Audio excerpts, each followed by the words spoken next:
안녕하세요, 친구들. 네, 오늘은 4단원의 2차 시가 시작되는 날이에요. 지난 1차 시에서는 매체 자료를 적절하게 활용했을 때 또는 적절하게 활용하지 않았을 때의 차이점을 비교해 보고 매체 자료를 활용한 우리들의 경험을 실패했던 경험, 성공했던 경험을 나누어 봤습니다. 이번 2차 시에서는 여러 가지 매체 자료를 활용하고 말하는 상황을 한번 경험을 해볼 거예요. 그리고 다양한 매체의 특징과 사용에 대해서 이해하는 시간입니다. 여러분들이 이 단원을 마칠 때 여러 가지 매체 자료를 활용해서 소개하는 활동을 하게 되는데 그때 아주 유용하게 오늘 배운 내용들이 사용될 것 같아요. 열심히 들어주시기 바랍니다. 모두 힘을 내세요. 아시겠죠? 네, 매체 자료는 굉장히 다양하고 여러 가지가 있다는 거 선생님이 여러분들에게 지난 시간에 설명을 했었어요.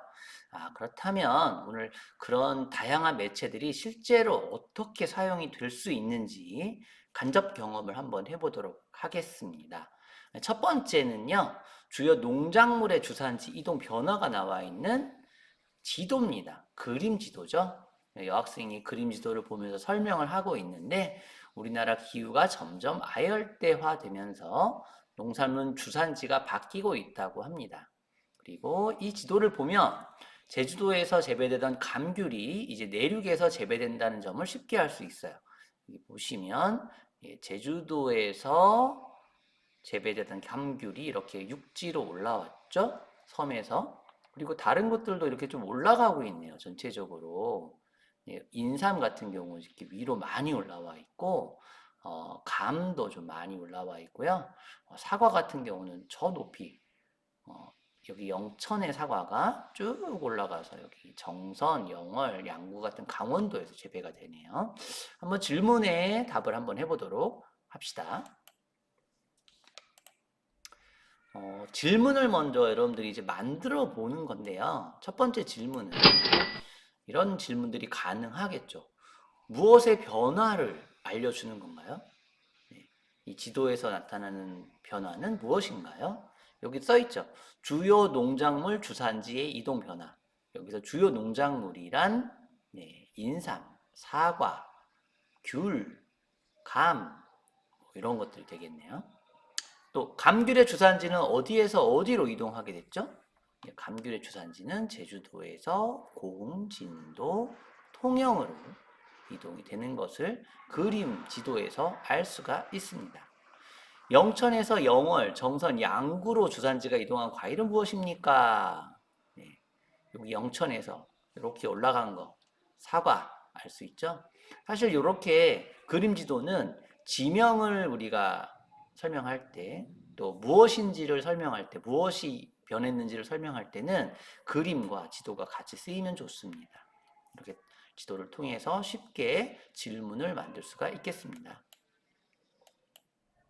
자, 이 매체의 종류와 특징은 뭐죠? 자, 일단 이 매체는 그림 지도입니다. 그리고 특징은 듣는 사람들이 주요 농산물이나 또는 주로 생산되는 지역이 바뀌고 있다는 것을 쉽게 이해할 수 있게 해주는 거예요. 그림을 통해서 농산물이 뭔지를 쉽게 전달하죠. 과일이라고 쓰는 것보다 또 귤이라고 쓰는 것보다 귤 그림이 더 전달이 잘 되잖아요. 거기에다 플러스 어디로 이동했는지를 뭐 대구예요, 대전이에요 하는 것보다는 지도로 딱 보니까 이렇게 다 올라가고 있네. 주요 농산물 지대가 올라가고 있네. 한눈에 파악이 되고 위치까지 정확하게 알 수 있다는 특징이 있는 겁니다. 그래서 그림과 지도가 함께 쓰인 그림 지도가 지금 이 상황에서 굉장히 적합한 자료로 활용이 되고 있는 거예요. 자, 우리 두 번째는요, 어, 민속춤 영상을 소개하는 거예요.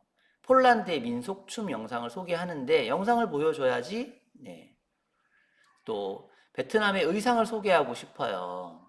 베트남의 전통 의상을 소개하고 싶은데 베트남의 옷 사진을 보여주면 되겠지? 이렇게 준비를 하고 있습니다. 자, 그 매체 자료, 위에 두 가지 매체 자료가 얻을 수 있는 효과를 보시면, 진화 같은 경우, 진화가 사용한 매체 자료는, 네, 진화가 바로 이 친구입니다. 진화가 사용한 매체 자료의 종류는 영상입니다. 폴란드의 민속 춤 영상. 얻을 수 있는 효과가 뭐겠습니까? 민속춤의 움직임이나 특징을 더 자세하게 파악할 수 있게 하고 심지어 영상을 보면서 민속춤을 따라 출 수도 있어요. 만약에 근데 민속춤을 우리가 영상이 아니라 사진으로 보여준다면 어떻겠습니까? 정지된 동작은 따라 할 수 있지만 연결된 동작으로 할 수 없잖아요.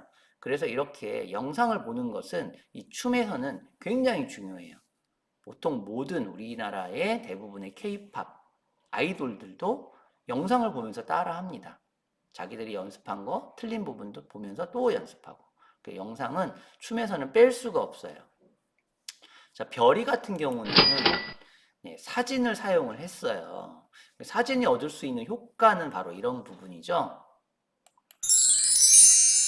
자료 없이 설명하면 상상만 해야 돼요. 베트남의 의상? 이거 어떻겠지? 뭐 단추가 가운데 있고 뭐 색깔은 어떻고 모양은 어떻고 아무리 설명해도 정확하게 전달 어려운데 사진을 보면 어떤 전통 의상인지 쉽게 전달이 됩니다. 근데 어떤 친구 선생님 동영상도 좋잖아요. 네, 동영상은 당연히 좋죠. 그러나 모든 동영상이 좋은 건 아니에요. 자세하게 설명할 때는 사진을 보면서 모양을 하나하나 이렇게 짚어줄 수 있는데, 뭐 여기가 단추입니다. 여기가 뭐 소매고요. 이렇게 해줄 수 있는데, 만약에 동영상이면 동영상이 자꾸 움직이잖아요. 그럼 이렇게 짚어줄 수 없죠. 이렇게 화면을 보면서 이렇게 말해줄 수 없기 때문에 조금 어려움이 있을 수도 있어요. 자, 매체 자료를 활용해서 나라의 문화를 소개해보는 활동도 우리가 할 수가 있거든요. 만약에 우리가 소개할 문화가 아프리카 원주민의 의식주 문화라고 가정해 봅시다. 자, 옷, 음식, 집이잖아요.